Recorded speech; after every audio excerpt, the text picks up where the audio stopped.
She was escorted out of her own store by security, not because of what she did, but because of how she looked.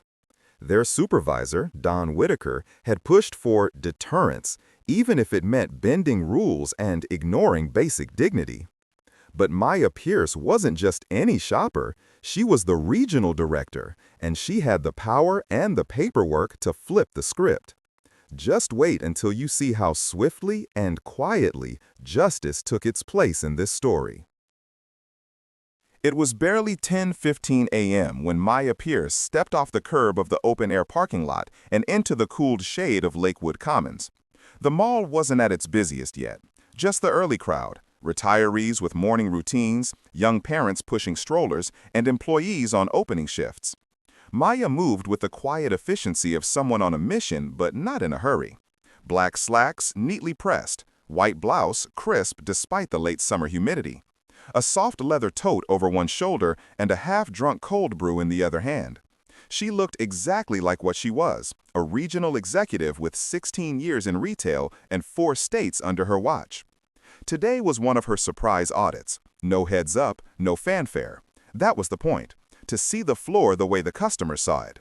To test not just the policies she'd written, but the values she expected her teams to embody.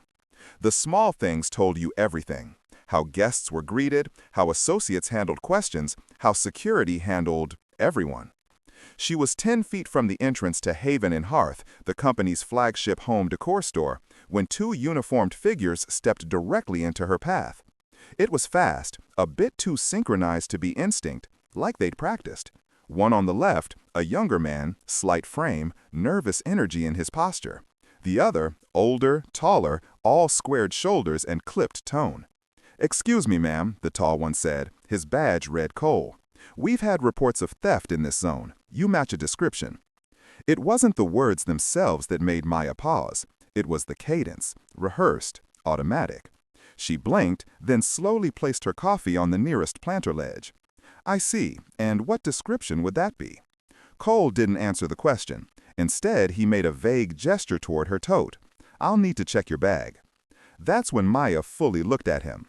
Not with confrontation, with clarity. "I have no stolen property, but here's my ID." She opened her wallet and handed over her driver's license, keeping her tone neutral. "And here's a receipt for the coffee I bought across the street 5 minutes ago." The younger guard, Diaz, his nameplate said, hovered to the side, eyes flicking from Maya's face to her bag, then back to Cole, as if waiting for instruction. He didn't say much, but his body language said enough. Caution coated in assumption. Neither of them asked her any meaningful questions. Neither of them called for a manager. Neither of them checked security footage or made an attempt to verify her calm, clear statements. What they did do was close the space between them, physically forming a triangle, one slightly behind her, the other to her side. "Ma'am, we need to ask you to leave the property," Cole said, with a firmness that was meant to preempt protest. "On what basis?" Maya asked, still steady. He repeated himself. "You match a description." There it was again, the phrase without a face. No name, no detail, no timeline. Just the kind of line that had long stopped meaning anything, and yet somehow still had the power to remove people from spaces they had every right to be in. Shoppers had started to notice. A woman pushing a cart slowed. A teenage boy in earbuds looked up and did a double take. A man waiting outside the shoe store leaned slightly forward. No one said anything, but eyes followed. Phones didn't come out, not yet, but the silence took on shape. The sort of silence that grows not because people don't know what's happening, but because they do. Maya didn't resist when they gestured for her to walk.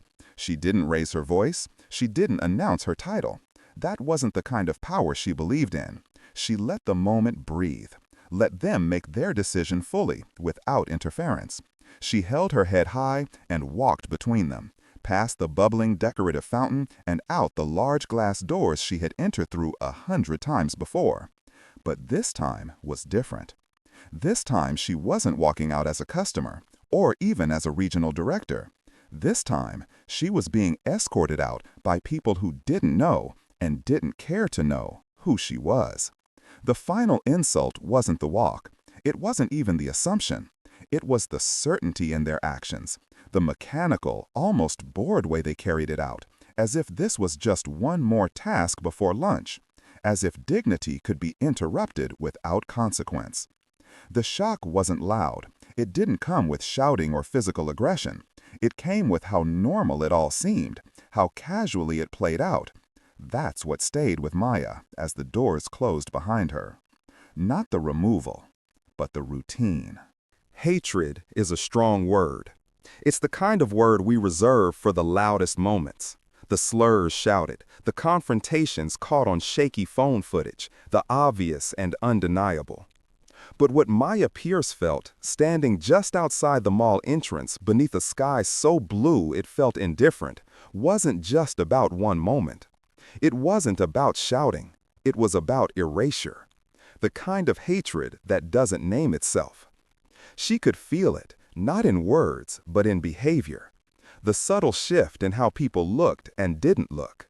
A young couple near the pretzel stand snickered as she passed, not because anything was funny, but because people often laugh when they see something uncomfortable and want to protect themselves from the weight of it. A woman in a retail smock, likely a manager at the neighboring shoe store, glanced up, locked eyes with Maya for a split second, and then looked away, pretending interest in a discount display that wasn't even her brand. And that was the point. Maya had gone from being a woman with a name, a role, a purpose, to a silhouette people tried to interpret or avoid. She had become a risk, a potential problem already handled. No one asked her if she was okay. No one asked the security guards what rule she had supposedly broken. Because in moments like these, people assume the guards must know something they don't, that there must have been some justification, that if someone is being removed, then removal must be warranted. And that's how hatred hides, not in cruelty, but in comfort. Meanwhile, inside, Travis Cole wasn't smiling when he returned to his post, but he wasn't shaken either. To him, it had been a clean intervention. She hadn't resisted. No one got loud. He even remembered to note the time on his watch. This is what Don Whitaker had wanted after all. The site supervisor had called 3 separate team meetings in the past month to talk about the rising shrinkage numbers, losses from shoplifting that were becoming a problem for the property owner. Don's tone in those meetings was less about protection and more about optics. He emphasized visibility. He talked about presence. He made comments like, better to overreact than underperform, and we're not social workers, we're security. He wanted more stops, more detentions, and fewer questions. Travis heard that loud and clear. He liked rules. He liked performance metrics. He liked things he could count. Detaining someone because they matched a description, that was just structured intuition in his eyes. The phrase was vague enough to be safe and sharp enough to feel like action. He didn't know who Maya Pierce was, but she'd walked alone. She'd hesitated at the store entrance. She carried a tote. She fit the box he needed to check. As for Hector Diaz, he wasn't malicious. He was new, 6 months into the job and still memorizing the chain of command. He watched Travis more than he watched the guests, and he feared Don Whitaker's reprimands more than any complaint that might show up on a clipboard later. In his head, he told himself they were being proactive, that it was better to stop someone early than explain why they hadn't. And so, when Travis took the lead, Hector followed. That's what rookies do when they want to keep their schedule full and their evaluations quiet. Outside again, Maya stood still for a long moment just past the automatic doors. She adjusted the strap of her tote on her shoulder with the grace of someone who didn't like to fidget, who had trained herself to remain composed even when the world didn't offer the same courtesy in return. She didn't call anyone, not yet. She looked around, not frantically, but deliberately. She made mental notes of who had seen, who had pretended not to see, and who might be worth following up with. The badge numbers on Travis and Hector's uniforms, the timestamp from her phone, the young associate inside who had glanced through the window with a confused expression. There was no scene, No outburst, no explanation demanded. Maya had long learned that dignity wasn't something you handed over just because someone assumed you didn't own it in the first place. She wasn't humiliated. She was measuring. And what grew in her wasn't hatred, not in the way people often understand it. Hatred would have been too loud, too messy. She had no room for it. What she cultivated was something colder, sharper, intention. Not just to correct the moment, but to investigate its roots, to trace how someone like her could be removed from a space she helped build by people whose training clearly failed to account for humanity. It wasn't the first time she'd seen something like this, but it might be the last time they got away with it. She turned, took one last look at the glass doors of the mall, and walked, not away, but around, toward the service corridor, toward the people in charge. The temperature had risen, but Maya Pierce didn't sweat. She calculated. Anger, when it has no direction, can scatter. But anger with a map, it moves fast. It doesn't stumble. It doesn't raise its voice. It doesn't need to. It sharpens. It focuses. It reaches for proof. Maya didn't storm into the mall management office. She walked in, the same way she walked into quarterly boardrooms, store trainings, and construction site inspections. With posture, with purpose. She crossed from the main plaza into the staff corridor, past the beige employees only sign bolted to the drywall, and pressed the buzzer to the left of the frosted glass door. A voice crackled through the intercom. Yes? Maya Pierce, Regional Director, Haven and Hearth. I need to speak with Kelsey Hart immediately. There was a beat, then a loud click. The door swung open. Inside, the atmosphere changed instantly. The mall's back office had that familiar smell of toner and takeout. A bulletin board was cluttered with vendor reminders. A calendar hung too low on a pushpin. Kelsey Hart, the general manager assigned to this location by corporate just under a year ago, looked up from her desk, half reading a damage claim from logistics. When she saw Maya, her fingers froze above her keyboard. Miss Pierce? Her voice came out slightly higher than usual. Around her, two junior managers glanced up. The name was clearly known. Maya nodded once. I was just escorted out of your front entrance by Falcon Ridge personnel. I need the morning incident log, their current post orders, and all available camera footage from store perimeter cameras between 9:50 and 10:20 a.m. Kelsey stood instantly. No questions, no hesitation. She knew enough about Maya's rank to understand that this wasn't a conversation. It was a procedure. She motioned to her assistant to begin pulling files. Phones began ringing. Key holders were contacted. The building's head of security, mall operations, even legal, were looped in within minutes. There was no time for chatter.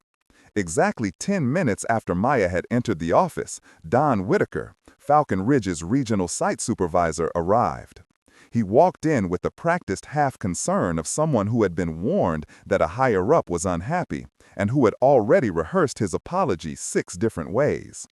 He was in his early 50s, barrel-chested, with a receding hairline and a habit of clearing his throat before speaking. He entered with a clipboard tucked under one arm, his keys jangling louder than necessary as if to project control. Miss Pierce, he began, with a contrived tone of regret, we deeply regret what happened this morning. If we had known it was... Maya didn't flinch. She didn't look up from the body cam footage being pulled up on a monitor. Her voice was calm. That's the point, Mr. Whitaker. You didn't need to know who I was to follow protocol. There was a pause in the room, one of those silences that sounds louder than noise. The assistant managing the playback tapped a few keys, loading the recorded file from Officer Travis Cole's vest camera. Maya leaned in.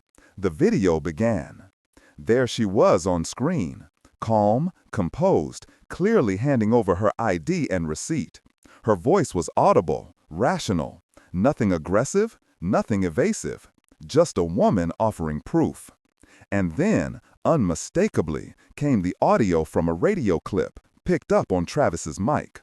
A firm male voice, curt and clear. "We don't debate in the concourse. Remove her." Whitaker's voice, caught cleanly. There was no room left for interpretation. The video paused. Maya took a slow breath. She wasn't angry in the way most people imagine it. Red-faced, heated. Her anger had already passed through that phase hours ago, maybe years ago. What remained was clarity. In her hands, anger became precision. She reached for her own copy of the Falcon Ridge contract, a version stored on her company tablet, and flipped to a bookmarked section. Clause 7.1, Summary Removal Authority. It allowed the client, meaning her, to immediately suspend or remove on-site officers for violations of safety, ethics, or conduct. She didn't waive the contract. She read it aloud. Then she looked directly at Whitaker. "You authorized removal without cause. You ignored identification presented without resistance. You acted against your own post orders. And you did it in a public setting, causing reputational risk to our brand and unnecessary distress to a guest, who, in this case, also happens to be your client's regional director." Whitaker opened his mouth, but no words came out.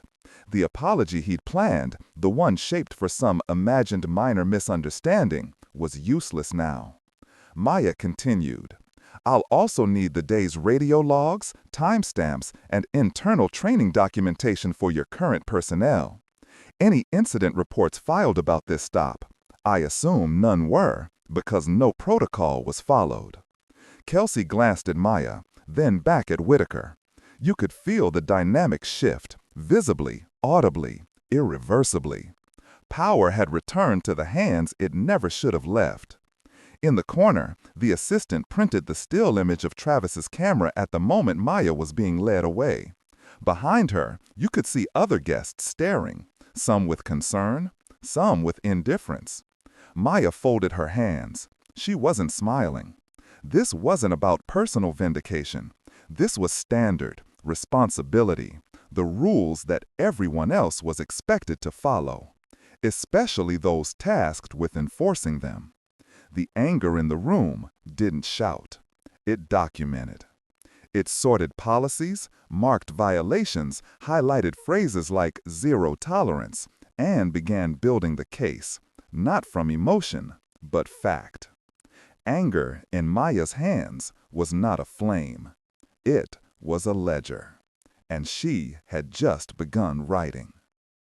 The real drama didn't come with raised voices or slammed doors. It came with folders, policies, and fine print. Because real life, especially the part that decides consequences, is built on paperwork. Maya knew that better than anyone. She sat in the small operations meeting room adjacent to the mall's administrative office. Fluorescent light hummed above her, and a portable fan in the corner pushed warm air in steady bursts. The table in front of her was no longer a meeting table. It was a command center. One corner held printed post orders from Falcon Ridge Security. Another held the contract binder. At the center, her handwritten notes, timestamp screenshots, and the still frame from Travis's body cam video. This was no longer about an incident. This was an audit. And here came the twists, the kind that didn't make noise but sent ripples through systems built on complacency. Twist 1. The clause hidden in plain sight. The Falcon Ridge contract had a clause rarely invoked but always present. Section 7.1, Zero Tolerance and Summary Removal Authority. It stated that any representative of the client, including explicitly regional leadership, held the right to immediately remove security personnel from their posts if found in breach of conduct related to discrimination, bias, or unjustified escalation. Most vendors treated it as a formality, a clause for emergencies, the kind of policy you cite in training but hope to never need. Maya knew better. She was the one who had added that clause during contract negotiations 2 years prior. She remembered the wording because she'd written it herself. Twist 2. The language in the post orders. Falcon Ridge's own internal post orders, the procedural guidelines issued to every on-duty officer, were clear. All detainments must be based on observable, articulable cause. The orders even gave examples: visible concealment, surveillance confirmation, direct witness statements. Matching a description, especially without documented specifics, was listed under restricted justifications, in red, bolded. The company had been sued once before over a vague match and revised their protocol to avoid further liability. Travis and Hector had either never read the update or had chosen to ignore it. Twist 3. The video they didn't know existed. Kelsey returned with something unexpected, a video taken not by the body cams but by an associate inside the store. A teenage employee named Eric, assigned to the cash wrap station near the front window, had filmed the encounter from behind a tower of throw blankets. He didn't film to make a statement. He filmed because something about the way the guards moved felt off to him. His short clip captured Maya being approached, her calm tone, and, most notably, guests nearby whispering. That's the second one this month. Same excuse. Matching a description. Again? 3 small words. Again. They suggested this wasn't isolated. They suggested a pattern. Maya's pen paused above her legal pad. A pattern changed everything. Twist 4. The complaint Whitaker ignored. Kelsey, scanning past guest service reports, found a log from just 2 weeks earlier. A woman, middle-aged, local, had filed a written complaint after her teenage son had been briefly detained outside the food court. The reason? He'd matched a description. She'd been clear in her statement. No apology was given, no receipt checked. No one followed up. She had included a phone number. No one had called. Don Whitaker had seen the report. He'd marked it handled in the software. No disciplinary action, no escalation, just archived, quietly, as if the incident hadn't happened at all. Maya sat back in her chair, not triumphant, but methodical. She began drafting the formal notice using her personal company tablet, the same device she used to sign off on performance bonuses, compliance reports, and vendor scorecards. Each word mattered, not for show, but for process. She looked up at Whitaker, who had been watching her with increasing unease, his posture shrinking with every printed document placed on the table. She handed him the notice, firm, signed, and legally binding. Effective immediately, she said, her tone calm and final. The Falcon Ridge team is relieved of duty at Lakewood Commons pending termination review. All badges, radios, and keys stay here. You will notify your chain of command and complete the necessary turnover documentation before leaving the premises. Whitaker opened his mouth, tried to recover authority, and reached for the one phrase middle managers always reach for when consequences come knocking. There's a chain of command. Maya didn't blink. She pointed at the top of the notice, at the masthead in clean, sharp font. Regional Director, Mid-Atlantic Operations, Maya A. Pierce. Her name wasn't just on the letterhead. It was on every policy, every store handbook, every regional compliance document sitting in the back office of Haven and Hearth locations from Delaware to North Carolina. There was no higher authority required for this decision. She was the chain of command. Kelsey, who had watched the entire exchange in growing silence, finally stood. Her eyes, wide but focused, flicked to the paperwork, then to Whitaker. She moved like someone suddenly aware they were no longer a bystander, but a participant. She nodded once, not to ask permission, but to confirm understanding. I'll collect their credentials. I'll notify Mall Ops. Secondary vendor coverage is already being contacted. Maya didn't need to say anything else. Her work was already speaking. Through policy, through precedent, through posture.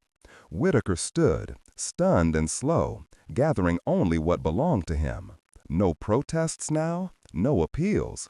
Only the sound of keys dropped into a plastic tray and radios clicked off with robotic finality. Because accountability doesn't need applause. It only needs someone willing to enforce it, with facts, not fury. And Maya Pierce had made it very clear. This audit wasn't just of a morning incident. It was a mindset. And it had failed. Only 38 minutes had passed since Maya Pierce was escorted out under the skylight of Lakewood Commons. Now she stood beneath it again, not as a figure of suspicion, but as the highest-ranking authority in the building. This time, the silence was different. It wasn't the heavy kind that arrives when people avert their eyes. It was the kind that descends when something has been corrected. Before her, Travis Cole and Hector Diaz stood stiffly beside a folding table set up near the mall side entrance. Their posture had changed, not defensive, but resigned. They weren't being shouted at, blamed, or publicly humiliated. But they knew. The weight of the moment hung around their shoulders heavier than their uniforms. Each of them, in turn, unclipped their name badges and radios and placed them carefully into a plastic tray labeled Equipment Check-In. The process was quiet, procedural, but unmistakably final. Don Whitaker stood nearby, clipboard in hand, his eyes darting from form to form. He signed off on the chain of custody sheets for the body cams. He tried one last time to shift the ground beneath him. "We've been under pressure," he said, not aggressively, but urgently. "There's been a spike in theft. The team's just doing their job. We're protecting your stores." Maya listened. She didn't interrupt. She allowed him the full weight of his sentence before responding. And when she did, her voice was soft but deliberate. "Your job," she said, "is to ensure every guest feels safe. That includes not just merchandise, but people. Safety without dignity isn't safety, it's control." She didn't raise her tone. She didn't need to. If fear becomes your compass, you will always walk toward the wrong person. Travis looked down. Hector swallowed hard. Maya continued, her voice unwavering. "You'll receive notice from HR regarding the internal review. Your employer will decide on employment outcomes, not me. But your access to this property," she added, pointing calmly to the signed directive in Whitaker's hands, "is revoked under Section 7.1, effectively immediately." Behind her, Kelsey Hart stood quietly, witnessing everything. The same pretzel stand couple from earlier looked on again. Only this time, their expressions had changed. They weren't smirking. They weren't whispering. They were watching the moment justice took form. Not with spectacle, but with procedure. Not with anger, but with certainty. A few steps away, the young associate, Eric, the one who had filmed the incident, approached Kelsey and asked if she still needed the footage. She nodded, grateful, and he forwarded the file. No applause. Just one link sent. One more piece of truth added to the record. The store reopened its doors without delay. Refunds were processed. Guests were greeted. Near the front entrance, an understated sign had been taped to the glass, printed in plain font on white cardstock. "We value every neighbor who shops here. We're listening, we're learning. Thank you for holding us accountable." No logo, no corporate fluff, just sincerity. Maya didn't linger. She did what she'd come to do in the first place, a compliance walkthrough. She checked ANCAPs, noted stock placement, reviewed a training binder in the break room, spoke briefly with two associates about recent policy updates. The rhythm of retail life resumed, steady and familiar. Before leaving, she sat in the back office and filed her final report on the incident. She kept the summary brief, clinical, for the record. But at the very end, just before submitting, she added one final note. Not for theatrics, and not even for her superiors. She added it for the next person, the next leader, manager, or associate who might find themselves reading the file months or years from now. So they would understand what happened that day was not an exception, but an example. Accountability is only dramatic when it's late. Today, it was on time. She closed the file and walked out, not in protest, not in shame, but in absolute command.